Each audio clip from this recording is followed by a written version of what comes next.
स्वागत है। आज हमारे पास जो कहानी है वो सीधे वत्स की डायरी से आई है। हाँ, जिसके लेखक हैं अविनाश मिश्रा, वत्स जी। और ये लोक विश्वास और कल्पना पर आधारित एक एक ऐसी कहानी है जो आपको सोचने पे मजबूर कर देगी। इसका नाम है जंगल की वो परछाई।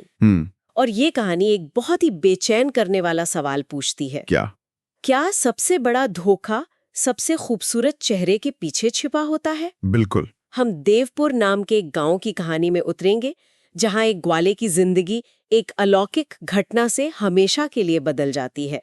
आज हम इसी कहानी की परतों को खोलेंगे। आपने सही पकड़ा, और यही यही इस कहानी को खास बनाता है। पहली नजर में ये एक भूत प्रेत की कहानी लगती है। हाँ, लगती तो है। लेकिन अगर आप पढ़ते हटाएं तो ये इंसानी भरोसे, डर और धोखे की कहानी है। अच्छा। ये दिखाती है कि कैसे एक बिल्कुल साधारण दिन एक भयावह अनुभव में बदल सकता है। तो चलिए देवपुर के उस शांत जीवन से शुरू करते हैं, जहां इस पूरी कहानी की नींव रखी गई थी। बिल्कुल। कहानी के केंद्र में है हरिहर चाचा। उनका जीवन एकदम सीधा साधा है। हाँ, मतलब कई गायें हैं, दूध का व्यवसाय है और उसी से परिवार का गुजारा चलता है। उनकी दिनचर्या भी बंधी हुई थी। सुबह दूध दोहना, फिर गायों को चराने के लिए कभी खेतों की ओर, कभी नदी किनारे। हाँ, और कभी कभी पास के जंगल तक ले जाना। शाम होते ही घर वापसी। एक सेट रूटीन। एकदम। और उनकी सादगी का अंदाजा इस बात से लगाया जा सकता है कि वो दिन भर के लिए अपने साथ सत्तू, चूड़ा या रोटी जैसी मामूली चीजें ले जाते। दोपहर में किसी पेड़ की छांव में बैठकर खाते, छाछ पीते और थोड़ा आराम कर लेते। कहानी बताती है कि वो अपनी इस जिंदगी से पूरी तरह खुश और संतुष्ट थे। बिल्कुल, एक सुकून था उनकी जिंदगी में। हाँ, एक सुकून था। और कहानी की शुरुआत में ये सुकून दिखाना बहुत जरूरी है। ये सिर्फ कहानी कहने का एक तरीका नहीं है। तो फिर क्या है? ये हमारे मनोविज्ञान से खेलता है। देखिए, हमारा दिमाग पैटर्न खोजता है, और जब रोज का एक सेट पैटर्न टूटता है तो डर की प्रतिक्रिया सबसे तेज होती है। अच्छा। तो यहाँ लेखक ने सिर्फ कहानी का माहौल नहीं बनाया, बल्कि उन्होंने हमारे दिमाग में एक सेफ्टी स्विच ऑन कर दिया है, ताकि जब वो उसे बंद करें तो हमें असली झटका महसूस हो। बिल्कुल सही कहा। और वो झटका लगता है। हाँ, अचानक बिना किसी चेतावनी के सब कुछ बदल जाता है। हरिहर चाचा गंभीर रूप से बीमार पड़ जाते हैं। दिन बीतते हैं, हफ्ते बीतते हैं, पर उनकी हालत सुधरने का नाम ही नहीं लेती। और इसका सीधा असर उन बेजुबान गायों पर पड़ता है। सही बात है। जिन्हें अब खुले में घूमने चरने की आदत थी, अब वो खूंटे से बंधी बंधी बेचैन हो जाती हैं। ठीक से चारा भी नहीं खाती। घर का सुकून मतलब बिगड़ चुका था। इसी मजबूरी में हरिहर चाचा अपनी साली के बेटे मोहन को मदद के लिए बुलाते हैं। मोहन? हाँ, मोहन 19 साल का एकदम हट्टा कट्टा और होशियार लड़का है। उसे गायों की देखभाल का अच्छा अनुभव भी है, क्योंकि वो गांव का ही लड़का है। ठीक है। तो वो अपनी पढ़ाई के साथ साथ ये जिम्मेदारी भी उठा लेता है। यहाँ मोहन का किरदार एक उम्मीद की तरह आता है। वो उस समस्या का समाधान बनकर प्रस्तुत होता है जो हरिहर चाचा की बीमारी से पैदा हुई है। सही। लेकिन दिलचस्प बात यह है कि कहानी हमें आगे दिखाएगी कि कैसे यही समाधान एक नई और ज्यादा बड़ी, ज्यादा भयावह समस्या का कारण बन जाता है। मतलब कहानी यहाँ एक प्राकृतिक संकट से, हाँ, एक बीमारी से एक अप्राकृतिक संकट की ओर मुड़ रही है। हाँ, और यहीं से कहानी का असली रोमांच शुरू होता है। हरिहर चाचा की इस शांत जिंदगी में सब धीरे धीरे पटरी पर आ रहा था, लेकिन जैसा कि ऐसी कहानियों में होता है, ये शांति टिकती नहीं है। बिल्कुल नहीं। ये शांति ज्यादा दिन टिकने वाली नहीं थी। तो वो कौन सा दिन था जब सब कुछ बदल गया? वो गर्मी का एक तपता हुआ दिन था। जाहिर है खेत सूखे पड़े थे, घास भी नहीं थी। तो मोहन गायों को लेकर पास के जंगल की ओर निकल जाता है, और वो चलते चलते अनजाने में ही घने जंगल के काफी अंदर तक पहुंच जाता है। अच्छा। यहाँ से कहानी का माहौल, उसकी पूरी फील ही बदल जाती है। हाँ। दोपहर का समय है, सूरज सिर पर है, और मोहन को तेज प्यास लगती है। उसके पास पानी भी खत्म हो चुका है। ठीक है। तभी उसे जंगल के बीच में एक पुराना वीरान कुआं दिखता है। एक उम्मीद जगती है। वो दौड़कर वहां पहुंचता है, लेकिन देखता है कि पानी बहुत नीचे है। उफ। वो बाल्टी या रस्सी के बिना पानी निकालने की बहुत कोशिश करता है, पर नाकाम रहता है। एकदम थका हुआ, हताश होकर वो पास के एक पेड़ के नीचे बैठ जाता है, और तभी पायल की आवाज। उसे पायल की छन छन सुनाई देती है। एक घना जंगल, दोपहर की शांति और ये आवाज, यहीं से डर की असल शुरुआत होती है। बिल्कुल। और ध्यान दीजिए, ये डर की सबसे क्लासिक पहचान है आवाज। कुछ दिखाई देने से पहले एक अनजानी आवाज कल्पना को दौड़ाने लगती है। सही। और आवाज भी किसकी? पायल की। पायल की आवाज जो आमतौर पर श्रृंगार, उत्सव, खुशी से जुड़ी होती है। हाँ, खुशी से जुड़ी होती है। यहाँ उसे बिल्कुल उल्टे यानी खतरे के संकेत की तरह इस्तेमाल किया गया है। ये लेखक की बहुत बड़ी चालाकी है। वह एक जानी पहचानी चीज को डरावना बना रहे हैं। बिल्कुल। मोहन चौंक कर पीछे देखता है तो पाता है कि एक बेहद खूबसूरत युवती जिसने सफेद वस्त्र पहने हैं धीरे धीरे उसी की ओर आ रही है। कहानी में खास तौर पर लिखा है कि उसकी आंखों में एक अजीब सी चमक थी। मोहन उसे देखकर मतलब जैसे किसी ने उस पर जादू कर दिया हो, बस एकटक देखता रह जाता है। वो युवती मुस्कुराकर उससे पूछती है, प्यास लगी है क्या? मैं पानी पिला दूं? और मोहन इतना हैरान और शायद थोड़ा डरावा भी है कि कुछ बोल नहीं पाता, बस हाँ में सिर हिला देता है। अच्छा। वो युवती कुएं के पास जाती है, अपनी अंजुली यानी हथेलियों में पानी भरती है और उसे पिलाने लगती है। और फिर जो होता है? हाँ, और फिर जो होता है वो इस कहानी का सबसे अजीब हिस्सा है। मोहन पानी पीता जाता है, पीता ही जाता है, लेकिन न युवती की अंजुली से पानी खत्म होता है, न मोहन की प्यास बुझती है। आधे घंटे तक? करीब आधे घंटे तक यही सिलसिला चलता रहता है। ये घटना ये बहुत दिलचस्प है और इसके कई गहरे मतलब हैं। जैसे? पहली बात, मदद एक बहुत ही आकर्षक और मोहक रूप में आ रही है। सफेद वस्त्र आमतौर पर पवित्रता का प्रतीक होते हैं, पर यहाँ ये एक धोखा है। दूसरी ओर सबसे जरूरी बात, पानी का न खत्म होना और प्यास का न बुझना, ये एक साफ इशारा है कि ये कोई सामान्य घटना नहीं है। नहीं, बिल्कुल नहीं। ये एक तरह का माया जाल है।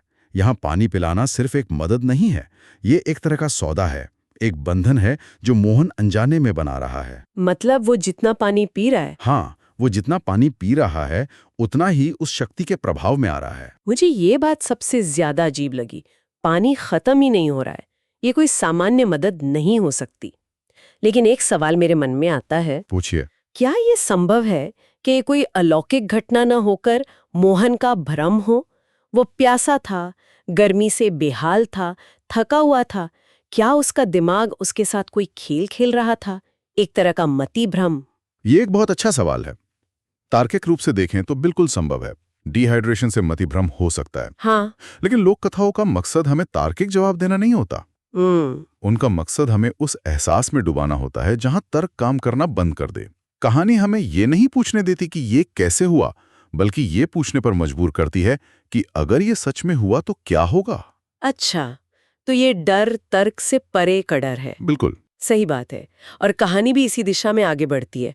करीब आधे घंटे बाद वो युवती पूछती है, अब चलूं? और मोहन फिर से कुछ नहीं बोल पाता। वो युवती जंगल में वैसे ही गायब हो जाती है जैसे आई थी। इस घटना के बाद मोहन की जिंदगी पूरी तरह बदल जाती है। कैसे? वो घर लौटता है, लेकिन वो पहले वाला मोहन नहीं रहता। वो खोया खोया चुप चुप रहता है, न उसे भूख लगती है, न नींद आती है, और रात में वो नींद में अजीब बातें बड़बड़ाने लगता है। घर वाले परेशान हो जाते हैं, उन्हें लगता है शायद गर्मी लग गई है या कोई बीमारी है।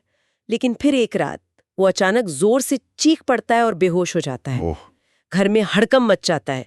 हरिहर चाची घबराकर हनुमान चालीसा पढ़ना शुरू करती हैं, और तभी बेहोश पड़े मोहन के मुंह से किसी औरत की एक भयानक डरावनी हंसी की आवाज गूंज उठती है। अच्छा। ये वो पल है जब परिवार को यकीन हो जाता है कि ये कोई सामान्य बीमारी नहीं है, ये कुछ और है। हाँ, अब ये मामला शारीरिक या मानसिक बीमारी से परे होकर एक आध्यात्मिक या अलौकिक संकट का बन चुका है। बिल्कुल। वो डरावनी हंसी इस बात का ठोस सबूत है कि मोहन के शरीर और चेतना पर किसी और बाहरी शक्ति का कब्जा हो गया है। हाँ, उस हंसी ने परिवार के सारे शक को यकीन में बदल दिया। सही।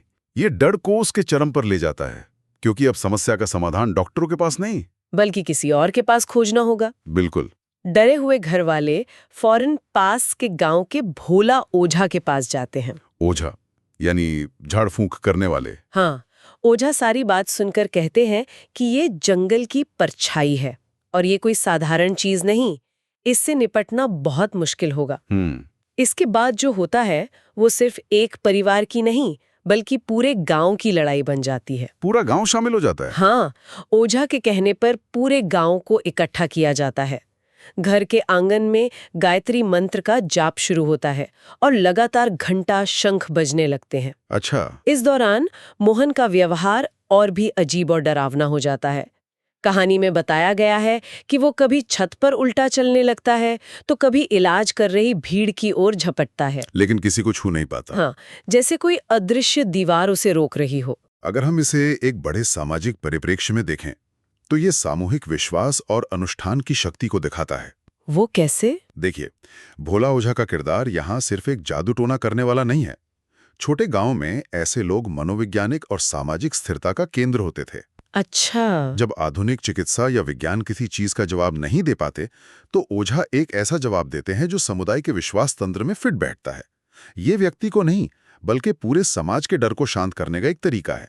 ये बात तो मेरे दिमाग में आई ही नहीं थी कि ओझा का काम सिर्फ मरीज को ठीक करना नहीं बल्कि समाज के विश्वास को बनाए रखना भी है। बिल्कुल। और ये जो सामूहिक अनुष्ठान हो रहा है, मंत्र, शंख, घंटे, ये सब उस नकारात्मक ऊर्जा पर एक मनोवैज्ञानिक दबाव बनाने का तरीका है। यह सिर्फ एक व्यक्ति की लड़ाई नहीं रहती बल्कि पूरे समाज की लड़ाई बन जाती है। यह उस परछाई को यह संदेश देता है कि तुम एक अकेले इंसान से नहीं, हम सबसे लड़ रही हो। और ये सब करीब 5 घंटे तक चलता है। 5 घंटे? हाँ। और फिर ओझा की नजर जमीन पर गिरे एक खून लगे गुलाब के फूल पर पड़ती है। गुलाब पर? वो उसे उठाने का इशारा करते हैं और जैसे ही उस फूल को हवन की आग में डाला जाता है, एक जोरदार दिल दहला देने वाली चीख की आवाज आती है। उसके साथ ही काला धुआं उठता है और मोहन बेहोश होकर गिर पड़ता है। यहाँ प्रतीकों का इस्तेमाल बहुत गहरा है। एक गुलाब का फूल जो आमतौर पर प्यार और सुंदरता का प्रतीक होता है, यहाँ खून से सना हुआ है। हाँ, यानी सुंदरता और प्यार का वो रूप जो खतरनाक है, जो भ्रष्ट हो चुका है।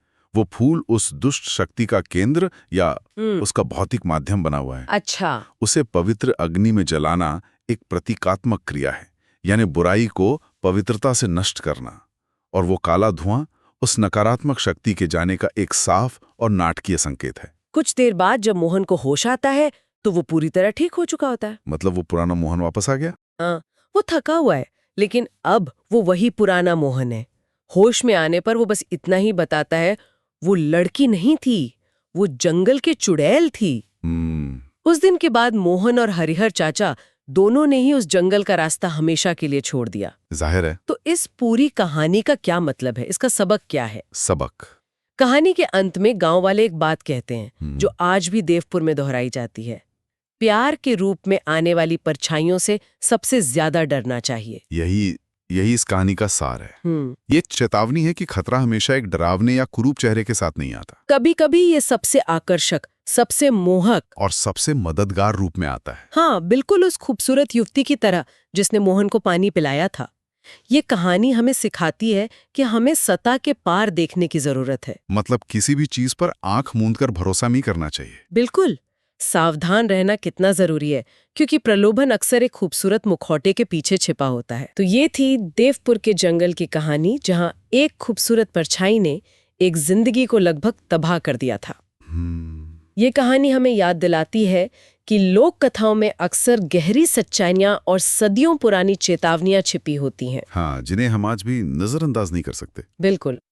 और इस कहानी से एक महत्वपूर्ण सवाल ये भी उठता है कि क्या ये परछाइयां सिर्फ जंगलों, पुराने कुओं और गांवों तक ही सीमित हैं? या आज के दौर में इनके रूप बदल गए हैं? बिल्कुल। आज की इस चर्चा से एक विचार साथ लेकर जाइएगा। हमारे आज के आधुनिक जीवन में धोखे और प्रलोभन के रूप क्या हो सकते हैं?